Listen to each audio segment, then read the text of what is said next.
Hello, everybody, and welcome to the TV Enthusiast discussion of Game of Thrones. I am your host, editor-in-chief of TV Enthusiast. My name is Tyson, and joining me today, as always, is our keeper of comics, Will Rover.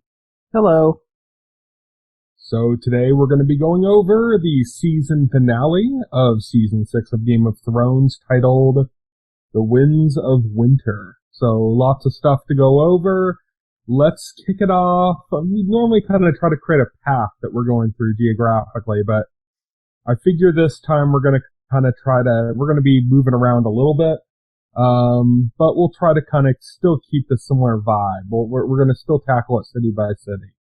So let's kick things off in Dorne. So I am just surprised we're seeing Dorne at all. Yeah, I know, right? Dorne. Oh, Dorne exists? What? Wow. I thought this was like long gone. They basically just wrote it off the show. So the Dorne stories kind of bookended the season. It's clear what they're doing with Dorne is they're setting up Dorne as like the next major challenge for Cersei after like this, because like it's like throughout the full motivations will hold back on because the full motivations will hold back on, but like throughout the season, like she's had the High Sparrow to deal with, and I figured like I figured they were deliberately holding back on the Dorne story while they like worked on this High Sparrow story. Like, so I think now that story is over, this story is going to come. Dorne is going to come back to the forefront. Or maybe not. Every time I predict Dorne's going to be like important, they show up and then they disappear like for ages. So who knows? Or at least 9 episodes. Yeah. So, what's going on in Dorne is, we see that the Sand Snakes and, Oberyn Martell's, axe, or kind of a non-married widow. I don't know how I'd refer to her. His former lover. They're meeting with Lady Olenna of House Tyrell in Dorne. Yeah. And they're talking about how they need to struggle to survive or get revenge on Cersei. And the Dornish people there, they have a little surprise for Lady Olenna in the form of Varys. Yeah, he shows up unexpectedly. So that's where he goes off to, when he leaves Tyrion. You don't know, like, he's going back to Westeros, but you didn't know where he was going. Well, he's going to Dorne, I guess, to help stoke the flames, of rebellion against Cersei. Yep, to lead way to give an inroad for Daenerys to come to Westeros. So I mean, there's not a lot we can mention about Dorne. A lot of what we could mention about Dorne is tied up in the other storylines that we'll get to later. But yeah, I mean, just kind of like a very brief appearance. Dorne, it exists. Yeah. Like you thought the place was forgotten. Well, it's still there. Yeah, right.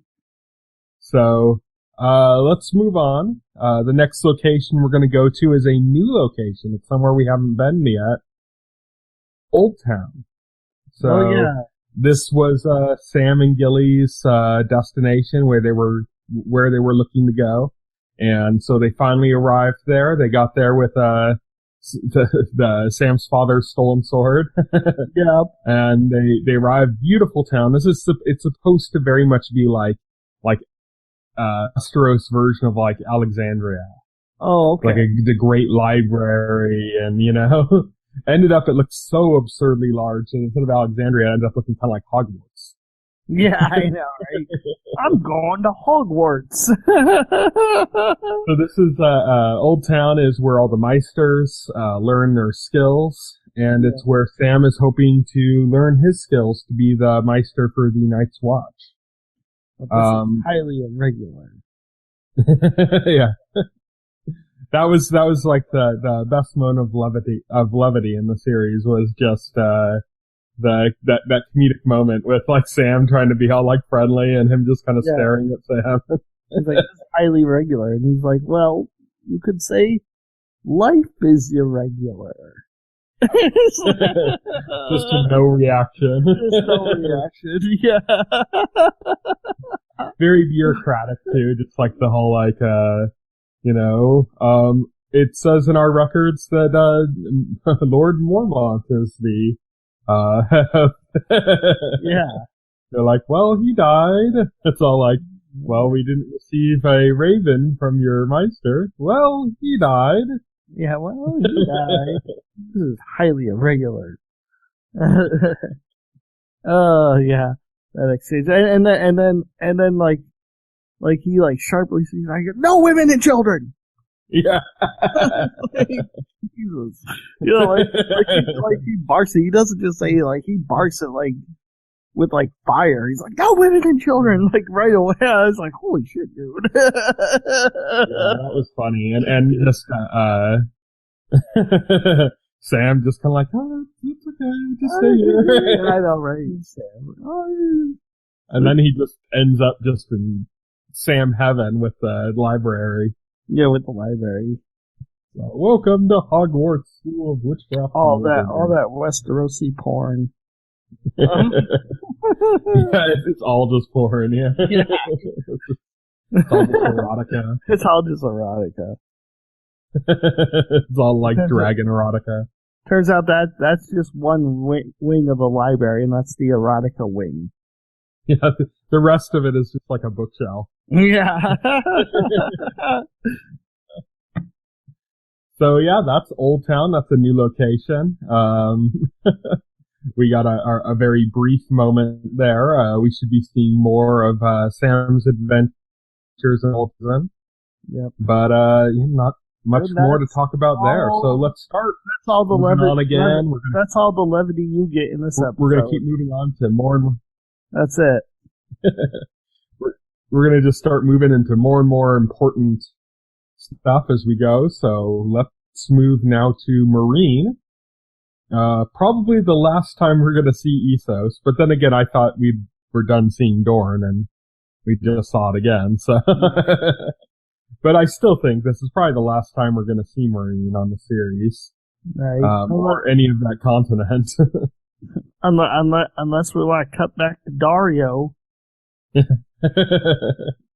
Which is basically what happened. So here Daenerys ends up breaking up with Dario.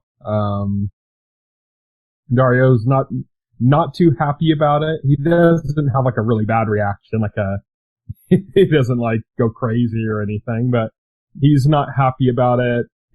The reasoning behind Daenerys kind of like leaving him behind actually makes sense to him. He acknowledges it. This is an idea of Tyrion's, basically, that Daenerys needs to move on. There's like multiple sides to it. On one side, you have just the idea that she's available to be married off politically, which is like a big thing in, diplomacy in Westeros. So that's important to keep her free to be married. And then on the other side, it's just that she needs somebody to take care of Marine and keep it, going, and they don't really need him in Westeros. No, they don't. No, yeah. So she's like, hit the road, Jack. See you later. Bye-bye. Bye-bye. She leaves that. She ends up having a little heart-to-heart with Tyrion. She makes Tyrion swears undying loyalty to her. And she makes him the hand of the queen. Yep. So it's kind of like Tyrion coming full circle from season 2. Yep. Come full circle. He's the hand again.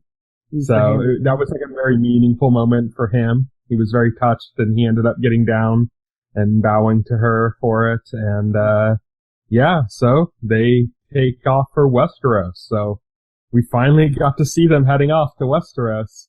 This time with a whole bunch of ships. They got the Greyjoy ships. They got the ships they stole from the Masters. But then they also have, I saw a bunch of Dornish flags in there. Yep, they have Dornish flags. All the ships adorned with the Targaryen family sigil. The 3 dragons flying alongside the ships. That was the real reason they took so long to get moving, is just because they needed to make sure they had all those sigils made, the Targaryen sigils. Exactly. And the masthead. They had that one ship with the dragon masthead. I was like, yeah, they had like all those sigils. I was like, Jesus. What are they, just saving those? Like they did. They had the golden dragon masthead on the one ship, like the lead ship. So they had to custom make like a masthead for a ship and get everything ready so they can make their grand entrance. And they're off to Westeros.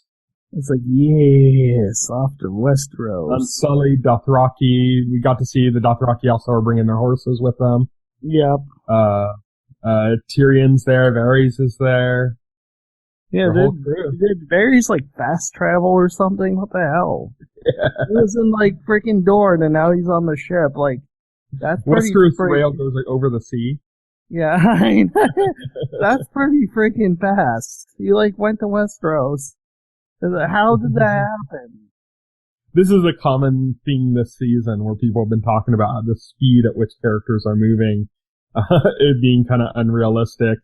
One argument I can make against that is we have no concept of what time has passed between scenes, you know, like for all we know, it could have been like a month, you know. Varys opened his map and then selected Marine from Dorne and fast traveled. He warped over to Marine. I mean, hey, if it keeps things moving, I'm okay with it. Yeah, right. You know, the seasons move very fast, and I've appreciated the fast travel. Yeah, me too. So I'm okay with it. I can accept it. So that's kind of what's happened in Marine. So only a few scenes, but a few big scenes. So that was a cool scene, and I'm kind of surprised it wasn't the scene that ended the season. Why? Because that was like such like a season-ending shot, like the ships and the dragons. I thought that was the scene that ended the season. No, there was something else that came after. It's going to be the last thing we talk about. Jeez, I can't even think of what that is now. God, you'll know once I say it. But yeah, we'll get to that. But yeah, that was pretty much Marine. Yeah, let's move on to the Wall. So this scene we had Benjen. They're just north of the Wall. So if you're wondering where they are and why Benjamin's taken there, the weirwood tree where they stopped at in this scene it's the same tree that Jon and Sam like did their vows to be members of the Night's Watch at. Oh, okay. So this is like if you saw like the end of the forest and a clearing of snow, like literally the other side of that clearing of snow is the Wall. Yeah. So they're like right by the Wall. They're right by the Wall. They didn't really use an establishing shot, which, you know, I think would have made for less confusion. I heard a few people a little confused about that. But just know they're right by the Wall. Benjen has to leave. He has to part ways with them because, as he said, the Wall is more than just a giant structure of ice. There actually is magic embedded in that wall. And the magic's designed to keep the dead out. Yeah, he can't cross it. So, as long as that wall stands, cryptic comment. Cryptic. As long as the wall stands, hint, it's not going to stand next season. Hint. No, as long as the wall stands. Because Benjen is technically, he's a White Walker too. So he can't cross that wall. Yeah, he's reanimated in a similar way. He can't cross that wall. The magic repels him as well. So he says, this is where our paths end together. I'm still going to be fighting for the living. I'm just going to be doing what I can up here. Yeah. In the meantime, while they're, before they figure out a way down. But what was really exciting here is that after he leaves, chiefs, Bran and Meera, they're sitting up against the weirwood tree, and Bran decides, you know what, the fans this scene only exists for one purpose, and this isn't to further Bran's story.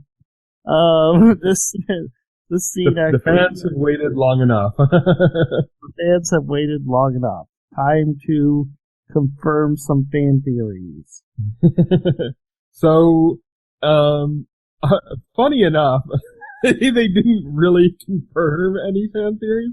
They just made like a much stronger implication that it's the truth. That it's the case. I'm pretty sure they confirmed it. Like it's funny though because they basically like they didn't say this is Jon, and they didn't, like. Oh, I know they didn't spell it out because this isn't a show for idiots. If you can't figure it out from what they showed you, then you're hopeless. But after all the cryptic stuff, it's like, come on, just fucking have somebody say it. Yeah.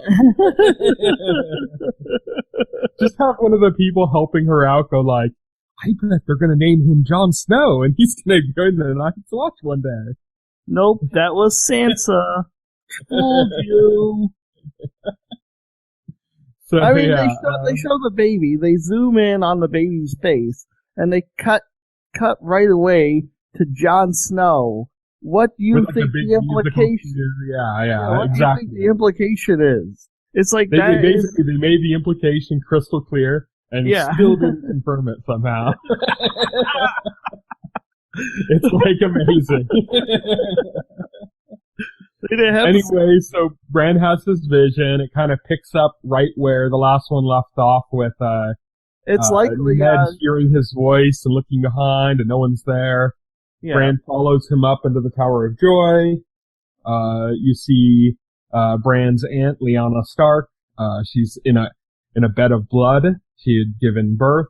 She has some attendants with her, and Ned goes and talks to her. She whispers in Ned's ear, and you can't hear what she says. You could hear like a few stray words or phrases, like you could hear like, don't tell Robert, he'll have him killed. Strengthening the implications, because we know that Robert went along with the whole kill all the Targaryens plan where they slaughtered all the Targaryen babies and stuff. Yeah, that the Lannisters came up with. Yeah, along with that. And so, if Robert knew Jon Snow was a Targaryen child, he would have had him murdered. Especially a Targaryen child that was the product of rape by Rhaegar. That was the product of supposed rape, inflicted upon the love of Robert's life, Lyanna. He would definitely have had that baby killed, because that would have been. Not only would that have been like, oh, we got killed at Targaryen, but this would have been like a personal insult to Robert. And, and he would view it as something of an abomination.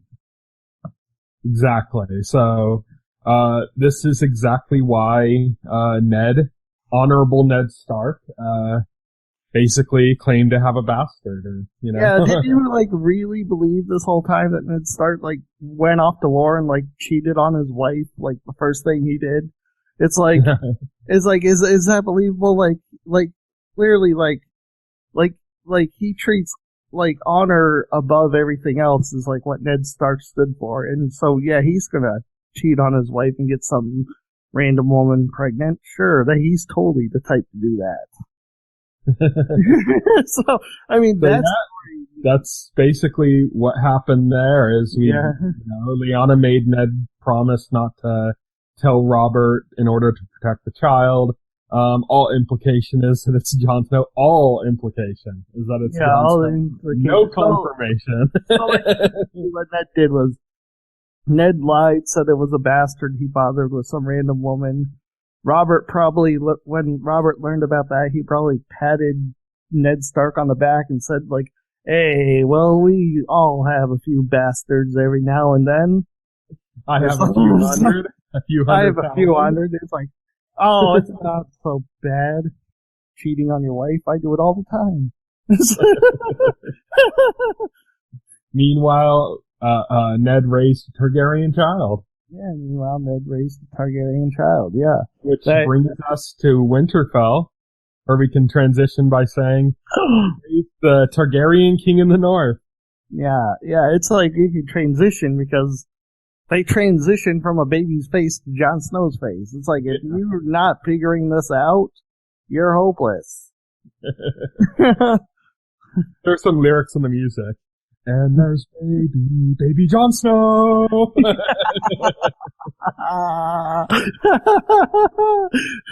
Still not a confirmation. Only.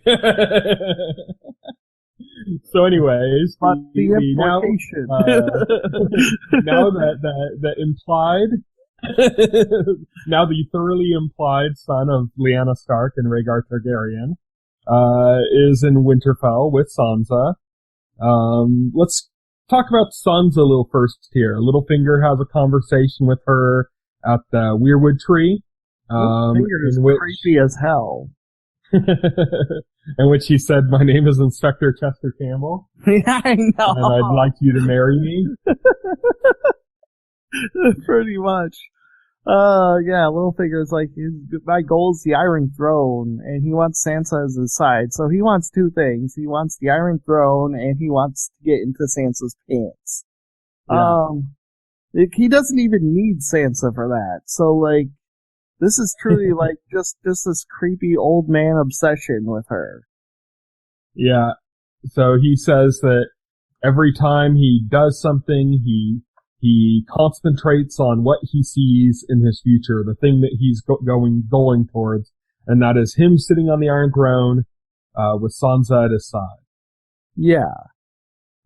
So. And she's like, "Ew, get away from me, you're gross." So that's a thing now. Yeah, so that's a thing now. So, Jon is declared, King of the North by all the men. Thanks largely to, Lady Mormont. Again, proving that she's a badass. She's a that was like some strong speech making. She is like a badass, cause she's like, what, a 10-year-old girl? And everybody in that fucking room respected the shit out of her. And these are like all like fierce, battle-hardened men, you know, like in a society that doesn't value women much. Probably not, you know, little girls, probably less. But she sat there and she commanded that room, and it was amazing. It's like, whoa, yeah, props to you. Showed her medal. Yeah. And, because of that, everybody declared for Jon. Basically, initially they were like, "Well, the war's over," and Jon's like, "No, that was just securing a fort for the war." Yeah, the war's over. You guys have no idea. It's like, no, that wasn't the real war. That was just a battle. That's like, yeah, the real war is they're coming. He's like, the real war is coming, you know, and they're not gonna sit out the winter or something. They're just gonna come right through it. So all of these lords they're excited. They got their new king in the north. It's an exciting time. Oh, what they don't realize is they're about to poop their pants because they don't realize. They don't realize. I think they just still don't get what Jon's trying to tell them. But we're coming. We hear you. This is the victory for Jon because he has successfully now united the North, and that's why one thing he needed to do in order to face the threat of the White Walkers coming was he needed to face them with a united North, and that's what he did. Even as a bastard, which is cool. Yeah, even as a bastard, like. They even, like, forgave that. They're like, well, shit, you know, after Lady Mormont, like, gave them, like, a good tongue lashing. They're like, you know, for not supporting Jon in the first place. They're like, even as a bastard, like, they respect him enough to where they will follow him because of his victory against, Ramsay. You know, they respect him enough they're gonna follow him. He's the king now. Which is, there's one kind of a silver lining to this, bright summer day. So it's kind of the opposite of the silver lining to the cloudy day. And that is that, in all of this this moment. It was kind of tense, actually. Like, you don't have that same feeling of, like, excitement that you did when everyone was cheering King of the North for Robb, because you remember, first off, how that turned out for Robb. Yeah. But second, there's a lot of context going on with Sansa, where it's like kind of she's the one with the Stark name, and so there's this kind of, she smiles at Jon like she's okay with this, but there's a little bit of tension between them. It was addressed a little bit when they talked about the war, not telling him about Littlefinger, and the kind of concern about them, being at odds with each other when they have so many enemies, as Jon said. So there is this kind of like underlying negative thing, which is highlighted by when everyone's going, King of the North, King of the North. Oh my God. There's Littlefinger giving her these creepy bedroom eyes. And it's like, dude, the dude is just standing there like undressing her, and it's like gross as shit. I think more bedroom eyes, it was just like him giving that look like, see? Like, the bastard's getting all the credit, and you still don't have the power. Probably, but he was still also undressing her. Yeah. he was mentally saying that while she was mentally naked. And she has that look like, oh shit, this is gonna be something. This is something I'm gonna have to deal with. Yeah, this is something I'm gonna have to deal with. Yeah. So Jon's King of the North. Let's talk about one other thing that happened up in Winterfell, which is Davos finally got some semblance of justice. Yeah. For Shireen. In last week's episode, we saw him find the stag that was the sigil for House Baratheon that he had given to Shireen. That was like her toy, and here we have him confronting Melisandre in front of Jon and saying, making she her murdered this little girl. He's very to it. Yeah, he's very passionate, like saying this about it, calling her out on how wrong she was with everything with Stannis. Yeah, calling her out.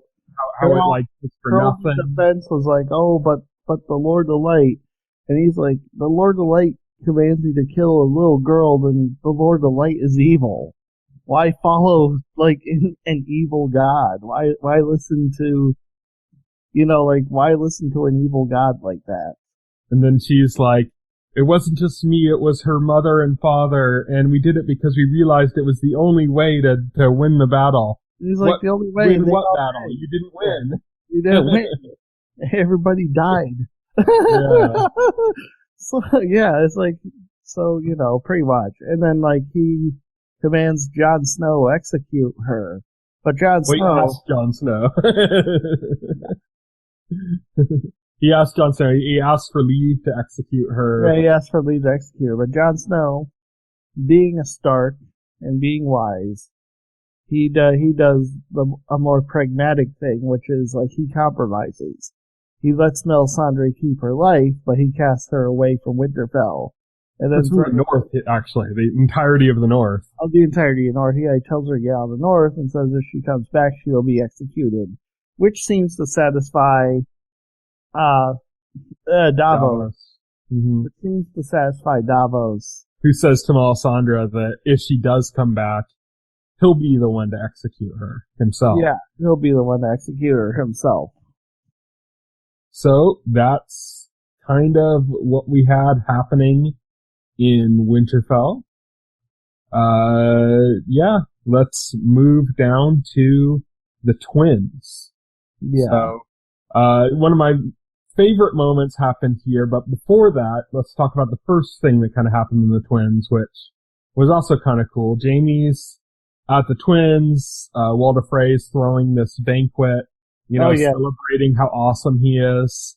Because they took the castle at River Run, away from taking everything that like the Lannister name is attached to it, and like adding Frey as like this afterthought. Like the Lannisters and Frey send their regards. Yeah, I know. It's like just trying to like make sure to add that on, add the Frey there too. You can tell Jamie's just had enough with Walder. It was pretty funny. Jaime was like, "So Walder, tell me, did you ever do any fighting?" Yeah. Like, well, I'm a bit old, you know. And he's like, yeah, no, but I mean, like, back in your day, did you do any fighting? It's like, well, no, but I mean, like, you know, what is it, what do you fight for to win? And look, I won. And Jaime's just kind of like rolling his eyes, and, Walder's like, you see, like, isn't it great being feared? Everyone fears us. And Jaime's like, no, everybody fears the Lannisters. They don't fear you. And if we have to keep coming down and retaking Riverrun every time you lose it, what's the point? Yeah, exactly. Yeah, what's the point? Yeah, exactly. So he is not holding back any punches with Walder Frey. You can tell that Jaime Lannister does not like this guy. You know, like Jaime Lannister, like, he had no dealings with Walder Frey. All the stuff with Walder Frey, that was his father. Mm-hmm. And you can tell, like, Jaime Lannister barely agreed with that. Yeah. You know, so he has, so you can tell he just does not like dealing with this guy. He's only dealing with this guy because of the alliance his father made. Mm-hmm. And like, yeah, he does not like Walder. It's also like he's put off because Walder's talking like about how he bested the Blackfish and how the Blackfish must have not been all that great if he was taken out by just a bunch of foot soldiers. Yeah. And that's why Jaime was asking him, so tell me, Walder, have you done much fighting? Because you could tell Jaime kind of respected the Blackfish. And he's like, shut your dirty mouth, old man. There's this woman staring at Jaime when the scene begins, and like Jaime's companion there. God, I forgot his name. Bronn, yeah, Bronn. Bronn comments once again on how handsome Jaime is and how like all the women love him. You know, like that tinge of jealousy, you know, because Bronn's a bit jealous. He doesn't have like the looks that Jaime has. And he does not let an opportunity to point that out pass. But there's this woman like staring at Jaime, and Jaime like dismisses her. And then we don't see that woman again for the entirety of the scene. It's a serving woman, yeah. It's a serving woman, yeah. So let's get into the second part of the twins, which was probably my favorite part of the whole episode. Yeah. Which is this serving woman comes in and Walder Frey sitting at the head of the banquet table. He's by himself. The serving woman who was giving Jaime the goo eyes at the beginning of the scene. You know, she appears again, and to feed Walder. Walder remarks that, you know, he doesn't recognize her as one of his own. But, you know, he grabs her ass, but, you know, he's like, oh, you know, I'm a creepy old man, so it doesn't matter. He's being like a total creep, yeah. And he's being a total creep. And then he's like, you know, why am I eating alone? My son said they'd be here by now. Where are they? And she says, they're here. They're here, my lord. Yeah, they're here. I'm like, what? Where? And he just keeps eating, and he mentions again at some point, he's like, what's keeping them? Where are they? And she says, they're here. They're here, my lord. And then she like points at his pie that he'd been eating and says, they're here.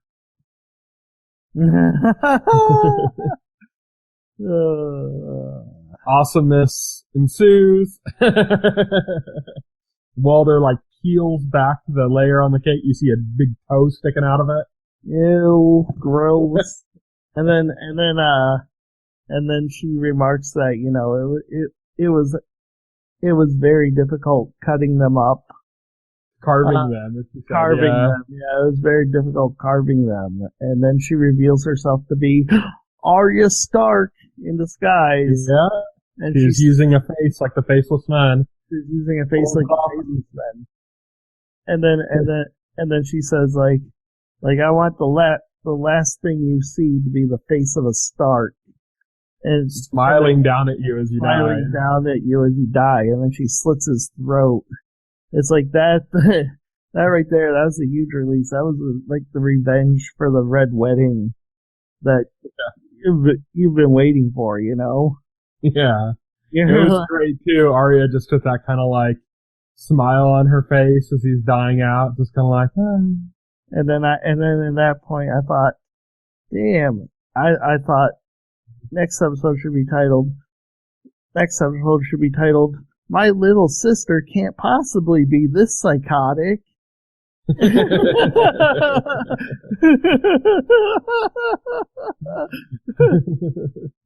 Arya is just full on badass assassin now. Arya is full on Hannibal Lecter. Okay. In all the best ways, though. I love it. In all the best ways. She carved them up and like cooked them and served them to Walder Frey. She is Hannibal Lecter now. So a little context to this is that it's mentioned a bit more clearly in the books, but also it is talked about in the show right after the Red Wedding, which was episode 9 of season 3. So like on the 10th episode, Bran is telling a story about bread rights, and bread rights is or guest rights, I think it's called, is when you have somebody at your place and you feed them bread and butter. Yeah. That's basically your promise that they're safe in your house. Yeah. And violating that is like a huge slap on the face to the gods. Right. Like it is not done. You do not do that. Well, Walder Frey did that. Yeah, Walder Frey did that. Served them bread and butter, so made them feel at home, had them put their guard down, they did the wedding, and then he killed them all. Yeah. So he violated guest rights, which is like a big no-no in the Game of Thrones world. They didn't really express it that well in the show, like saying how bad of a thing that is. Like, yeah, I really wish they like emphasized that. But they did in episode 10 talk about the story about somebody who had violated guest rights and how he basically was forced to eat his family. And so this is what we're seeing. Yeah, Arya basically made it real.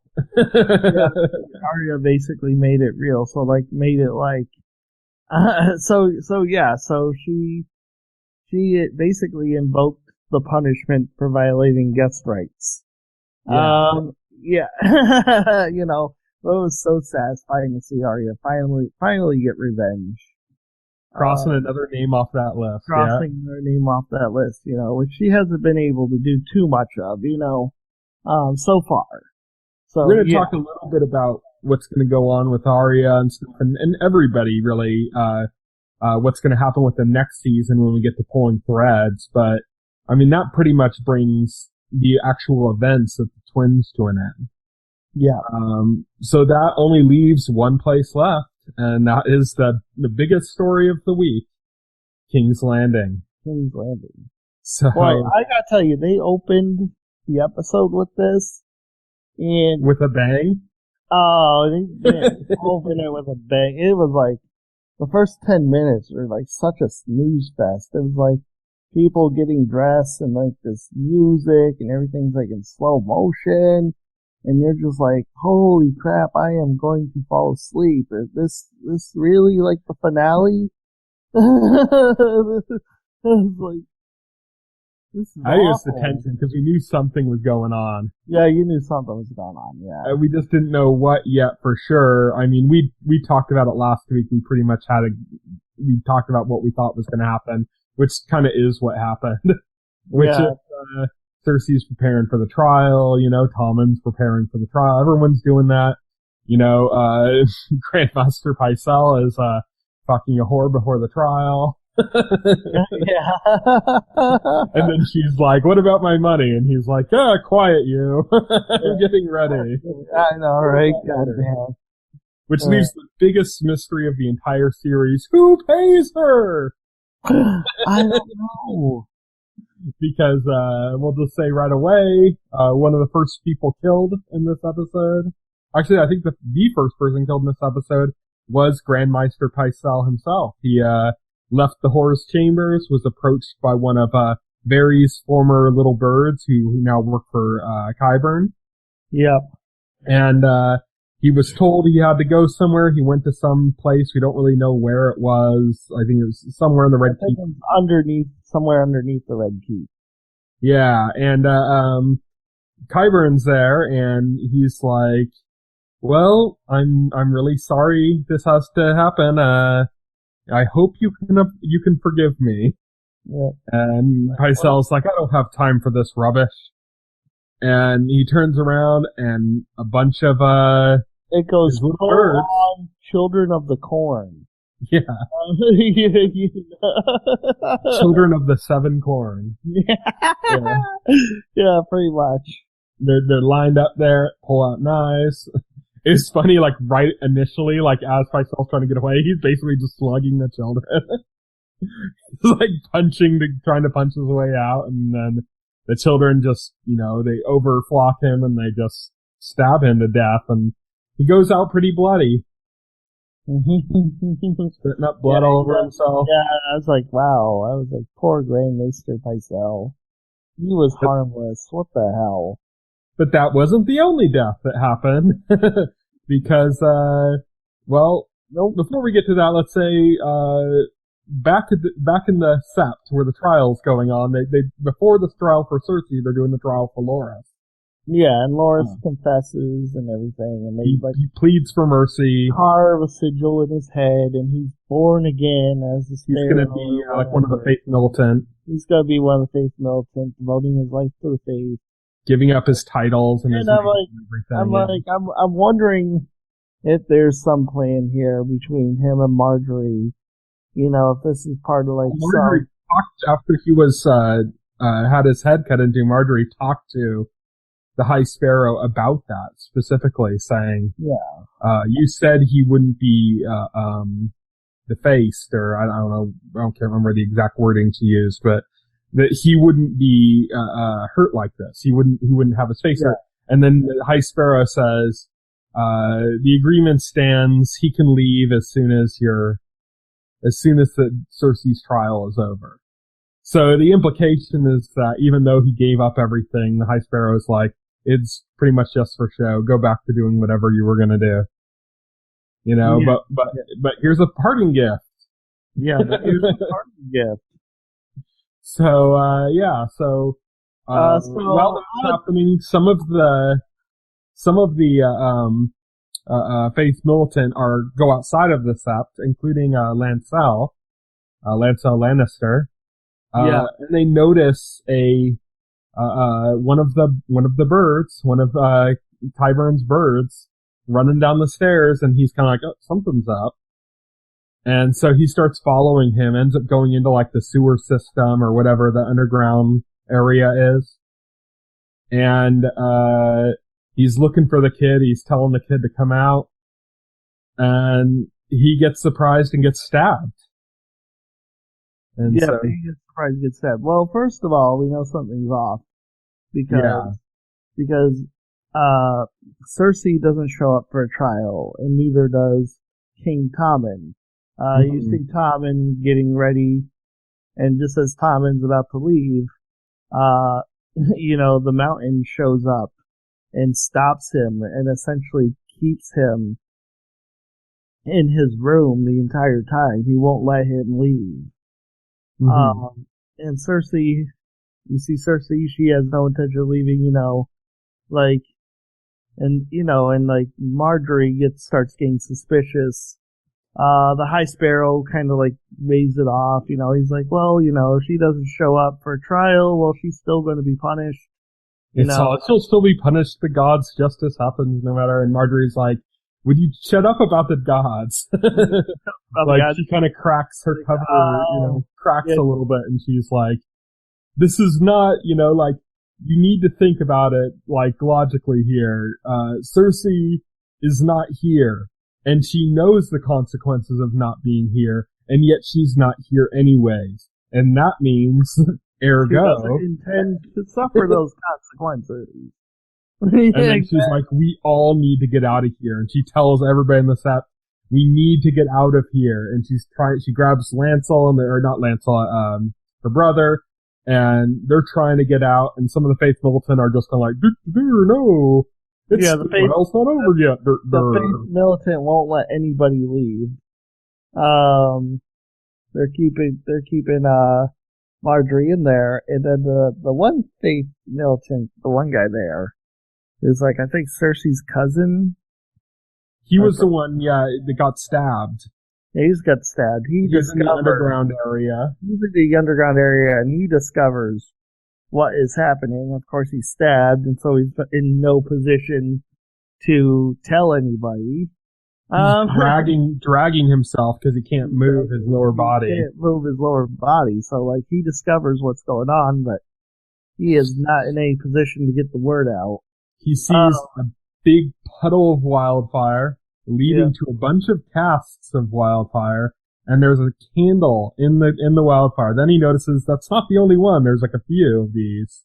There's candles that are lit, so once the candle wax goes all the way down, boom, he is dragging himself across the ground trying to like stop it. Yeah. Remember, Lancel was at the Battle of Blackwater.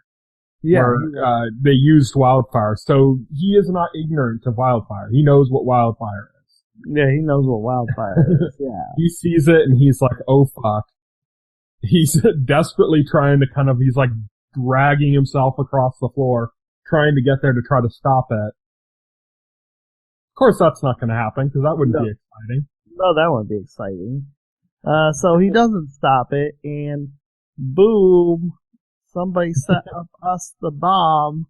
It was great seeing the High Sparrow, like, just before it all went off, like, was kind of like, maybe there is something to what Marjorie was saying. And then starts to get that, like, oh shit look on his face. Yep. And then the place starts shaking, like it's like an earthquake almost. He's the first to die. We just see him, like, get incinerated in a blast of wildfire. Like, that's the first thing that happens. Goes straight up from the center. Straight up from the center, like, literally, like, where he's standing, which is, like, huge coincidence, by the way. Well, it was the center point of the Septa Baylor, so if it was set up to just blow up right in the center, then he was standing literally right in the center. Standing literally right in the center. And he's like, and so he goes, and then it's not long before everybody goes, and the whole Sept just blows the frick up. And it looks like it's going to go even further than that. At first, I'm like, man, there's going to be a lot of collateral. The bell and stuff, like, flies down and, like, crushes somebody. It's like, pretty brutal. And then after it crushes, the wildfire goes shooting past it, too. So it's like, holy shit, like, how far is this going to spread? There's, like, this huge, like, just flaming crater left in its wake. Tommen... It's a pretty spectacular explosion. Tommen, witnessing this, is in a state of complete shock. Like, he can't even process it. Mm-hmm. And it's so bad for him that he just throws himself out the window. He took his crown off, walked off frame, and the camera stayed looking out the window. And the second he walked off frame and the camera stayed there, I'm like, oh, he's gonna jump. Yeah. I'm like, this is like, makes me think a little bit of like a Hudsucker proxy in the beginning with the guy like killing himself. And I'm like, yeah, he's gonna go and make a run and jump or something. And he went and quickly climbed up in the window and just dropped right off. Yep, just dropped right off. Boom. Cersei, oddly enough, doesn't seem to be too upset about that. Like, I think she is. I think she's done. Like, that was her last tether to humanity. Right. So she's not like a big emotional mess because she's just done. Right. Like, that's it. And that's kind of the scary thing, is because now we have the Mad Queen. She's the Mad Queen. Like, this is a complete parallel to the Mad King, because what did the Mad King want to do? He wanted to use wildfire to burn down King's Landing. Mm-hmm. She used wildfire pretty much in the same way, destroyed the Septa Baylor, just destroyed, like, the surrounding area of that Sept, like, made a huge freaking mess. And to kill her enemies? To kill the High Sparrow and And in the same stroke, Marjorie as well. Marjorie, Lancel, Grandmaster Pycelle. All the people that she hated, she made sure died. Yeah, basically wiped out House Tyrell, except for Lady Olenna. Yeah, basically wiped out House Tyrell, and then Jaime returns. And he sees a smoking mess of the city. Jaime is just like, he has this look of utter, shock, And it's weird. He comes in and he sees the ceremony where Cersei is crowning herself king, or queen. She's crowning herself queen, and you see this look of disgust on Jaime's face. It's like, horror and disgust and fear. Yeah, horror, disgust, and fear. There's some context to remember this is reminding him of the Mad King. Yeah, and exactly. And for context, Jaime's the one that killed the Mad King. Yeah. He gets a lot of slack for it, but when he recounts why he killed the Mad King, it wasn't because of his family. It wasn't because his dad was like, yeah, we're going to sack King's Landing and kill the king. That's not why. It was because the Mad King was going to blow up King's Landing with wildfire. Yeah. And Cersei basically did the exact same thing. Yeah. That he stopped the Mad King to do it. And her knowledge of how to do that wildfire existed under the city, that's from Jaime. Because Jaime told her about that, as he told Tyrion about that when he killed the Mad King, that was there. So everybody that he's told the story to, which is not a lot of people, they know about that there was wildfire under King's Landing and that the Mad King was planning to destroy the whole city.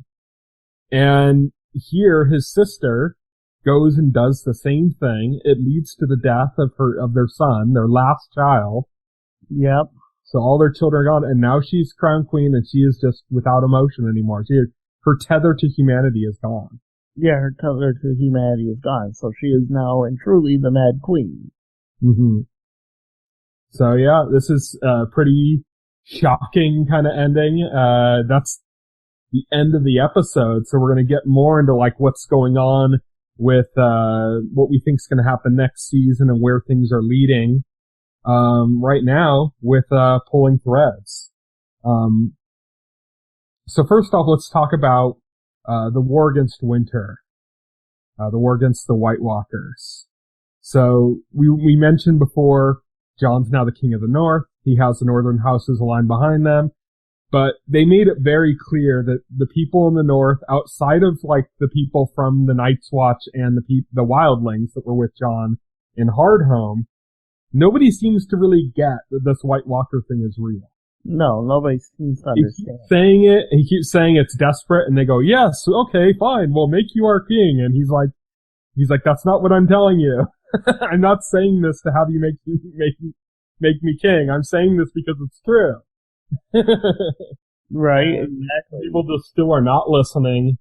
They're very, it's kind of tragic to watch. It parallels the scene earlier in the season when, what was it, Sam was talking to his brother. And he had mentioned the White Walkers and killing a White Walker. And, Sam's brother's like, White Walkers don't exist. Yeah, I know. That's just preposterous, It's like, you could see that sentiment still, Jon's like, shit, are they gonna have to see this army of the dead before they accept this? Yeah, right, exactly. Yeah, exactly. And even Sansa, I think, just doesn't really get it. Even Sansa's like, yeah, well, Jon, we get it. Once they see it, they'll know. Once Bran returns, then they'll know. Bran has also seen it with his own two eyes.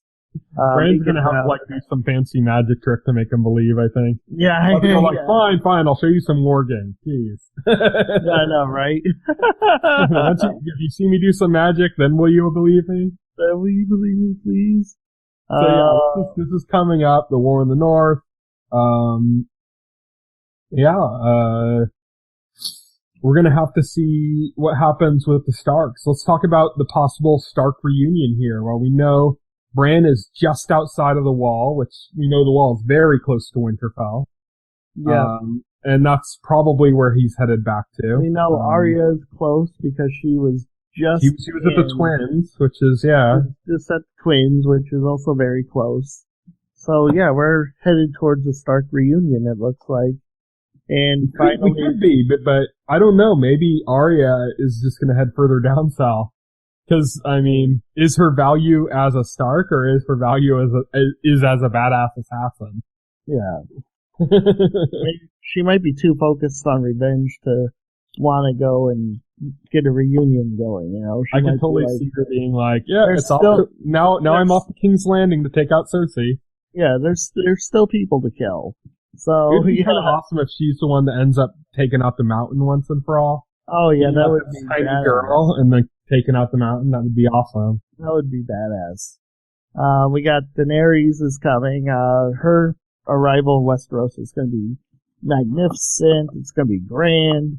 Yeah, let's talk about that. So we're going to talk about Daenerys in Westeros. That's not the North. Much to say. I think she's going to be docking in Dorne. That seems to be where that's going to happen. She's got docked in Dorne. Yeah, I mean, she's going to wreck shit. Like, they have to negotiate with her. They're going to have to negotiate with her because she has an army more powerful than anybody in Westeros right now. Like, they literally can't fight her. Like, and then you have this war brewing with 2 queens and a king, because you have Jon Snow proclaimed the King of the North. You have Cersei proclaimed Queen of the Seven Kingdoms. And then you have Daenerys, you know, the mother of dragons. Cersei does not have the forces to fight Daenerys, especially like if Dorne is involved. You know, it's like, nope, forget it. You know, you just can't.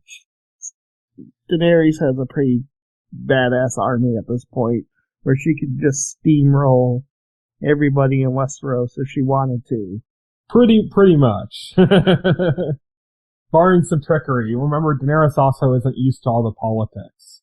Right, and, she isn't used to backstabbing and all this shit that goes on. Yeah, she's more direct and blunt. She's more like, I will just kill you with my dragons and take over and, you know, employ my will. That's been her, like, strategy so far. So Daenerys is heading there. It's gonna be kind of funny because I think, Cersei's reaction is gonna be like, dragons are just a fantasy. We'll block off the city and there's no way in. Hey, what's that in the sky? Yeah, hey, what's that in the sky? What do you think's gonna happen in Old Town? That's a question. Sam in Old Town, he's gonna probably learn something. I don't know what else he can learn. I mean, if Cersei basically, you know, ends up destroying what's left of King's Landing and takes out the rest of her wildfire and her, the alchemist guild that know how to make it, maybe he'll discover a means of making wildfire, because they kind of implied in Bran's vision that wildfire is a possible way to kill White Walkers as well. Yep. I don't know. I mean, he already knows dragonglass work. He already knows Valyrian steel work, so maybe he'll find out some means of making Valyrian steel. But that's supposed to be lost. That's supposed to be lost to time. I can imagine, like, him finding, like, hey, it says this book hasn't been checked out in 2,000 years. I know, right? It would be awfully... to make Valyrian steel, this is convenient. It'd be awfully, like, plot convenience for him to, like, find the recipe for making Valyrian steel after, like, nobody's been able to, like, make that for, like, centuries. And I'm sure if there was, like, some recipe in one of those books in, like, that library or something, somebody would have known about it. It's not like... But there is a chance it could be put together, because you have Bran basically with the database of all Westeros in his head now. Yeah. And then you have Sam as the student that realizes the problem, and he's good at studying and figuring things out. Although Valyrian steel isn't named because it came from Westeros, it came from Valyria. Yeah, but the recipe was known when it was in Westeros in the early days, so perhaps Bran and Sam together could do something, but, you know, they're on opposite sides of the continent right now. Yeah, they're on opposite sides of the continent. They've met before, though. Yeah, they've met before, though. So there's that. What else do we got going on here? Talked about Daenerys and Westeros. Mad Queen. Yeah, I mean, do you have any kind of base predictions for where you think things are going to go, just in general? You can be about any character you want or whatever for next season. I don't. I have no idea where things are headed. I'm kind of surprised the wall didn't come down in this episode. They're saving that for next season for sure. You think they're going to do it like next season finale, like the final moment, kind of? Oh yeah, and then the last season's just going to be straight up battle season. Yep, I think they're saving the coming down of the wall for like next season, like maybe season finale. So to where the last season will be the big war with the White Walkers, and then the aftermath of that. Mm-hmm.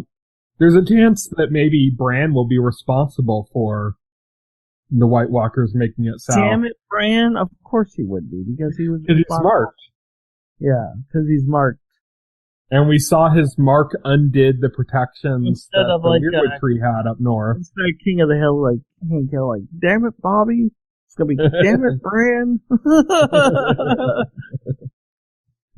Yeah, so Bran being marked, that might be might rid the wall of its magics. If that happens, I could see that happening early in the season and being kind of like a what the fuck moment. Not like the wall coming down the second Bran crosses, but maybe like some kind of a tremor or something happens. It's like, okay, what just happened? And then like that kind of going largely ignored until the end of the season, in which like the White Walkers show up and it's like the magic's undone and they just smash right through. They can just march right through the wall. Yeah. So yeah, there's that's kind of an exciting thing to look forward to next season. Things have been moving along pretty crazy. This has been a very fast season. Yeah, and it really does feel like we've kind of entered into like the last arc of the story. Yeah, this feels like this is the last major arc of the story, because, you know, like all the things that they've been building up at, hinting at, pointing to since the series began is all coming to a head. It's all coming to a crescendo. You know, there's no more storylines or plot lines that they've really been building up, you know, since the series started. This is like everything we've been building to. Daenerys' arrival in Westeros, the White Walkers, you know, like the Starks finally retook Winterfell, you know, Cersei is queen, you know, there's really like all these plot lines are coming to a head. So this really does feel like Cersei's children are gone. So yeah, that prophecy of Cersei's was fulfilled. Was fulfilled. And then you have even like Dorne. Like I thought Dorne was going to be this like little side thing that might get in the way at some point, but no, like they're just basically bringing Daenerys. They're bringing her. They're helping to bring her to Westeros and just joining in her army, in her forces. So even that's not going to be a side thing. That's figured right into the main story. So when it came out earlier that next season would be a shorter season, like the first half of the end of the series, we can start to see that now. Mm-hmm. You know, because all these, it's like the climax. All these plot lines are coming to a close. Definitely. So, what did you think of the finale overall? A+. Loved it. Loved it. Great finale. So much satisfaction. Like they went out of their way to leave you satisfied, but still wanting more. That's like the best finale. The best finale is it satisfies you, but it leaves you wanting more. Unless it's a series finale, if that leaves you wanting more, then F you. But